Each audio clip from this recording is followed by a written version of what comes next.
Urdhërimet e Perëndis nuk janë të rënda dhe sa më shumë u bindemi, aq më të gëzuar bëhemi. Megjithatë, kur nuk jemi të gatshëm t'i zbatojmë ato, mund të jetë e vështirë të kuptohet fjala e Tij dhe të vihet në praktik, duke e bërë të vështirë ndjekjen. Do të jetë e lehtë të ndihesh kështu. Megjithatë, nëse ruajmë mendësinë, do t'i bindem dhe do zbatoj fjalën e Perëndis, pavarësisht sa e vështirë është. Urdhërimet e djallit nuk do të mund të na kontrollojnë. Le të lexojmë Mateu kapitulli 4, vargu 1. Atëherë fryma e çoi Jezusin në shkretëtir që djalli ta tundonte. Dhe mbasi agjeroi 40 ditë e 40 net, në fund e mori uria. Atëherë tunduesi, pasi ju afrua, i tha: "Në qoftë se je biri i Perëndis, thuaj që këta gur të bëhen bukë." Por ai, duke ju përgjigjur, tha: "Është shkruar, njeriu nuk ron vetëm me bukë, por me çdo fjalë që del nga goja e Perëndis." Duhet të mendojmë për një gjë. Kjo tregon se pavarësisht çfarë i ndodhi Jezusit, ai i konsideroi urdhërimet më të çmuara, apo jo? Djalli donte që Jezusi të braktiste urdhërimet e Perëndis dhe të ndiqte të tija. A nuk është ushqimi më i domosdoshëm se fjala e Perëndis kur je i uritur? A nuk është buka më e rëndësishme se fjala e Perëndis? Thënë thjesht, kjo është ajo që tha djalli, por Jezusi u përgjigj: "Si mund të jetoj njeriu vetëm me bukë? Ai do të jetojë me çdo fjalë që del nga goja e Perëndis", duke na kujtuar edhe një herë urdhrin e Perëndis.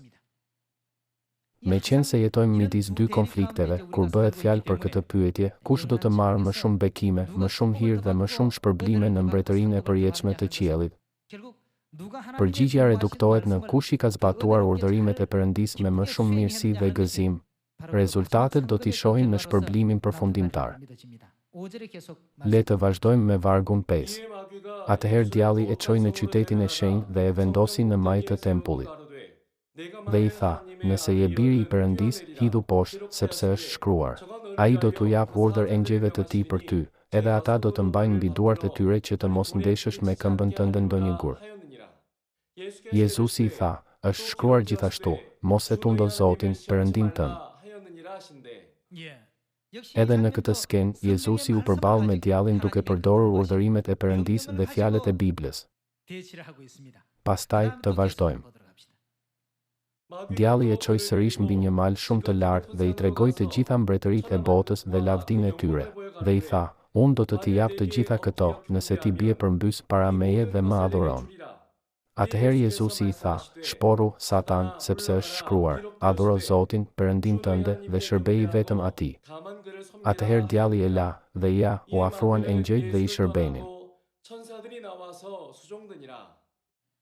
Jezusi ju kundërpërgjigj tundimit të tretë duke thënë: "Shporu, Satan, sepse është shkruar: Adhuro Zotin, Perëndin tënde dhe shërbeji vetëm atij", siç gjendet te Ligji i Përtërir, kapitulli 6, vargu 13.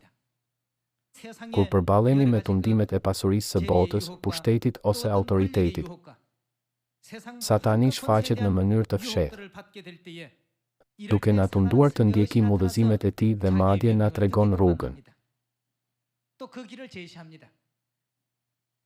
Megjithatë, Jezusi gjithmonë i vuri fjalët dhe urdhërimet e Perëndis në plan të parë, i ka përceu të gjitha ato tundime dhe dha një shembull për fëmijët e tij se si të hyjnë në mbretërinë e qiellit.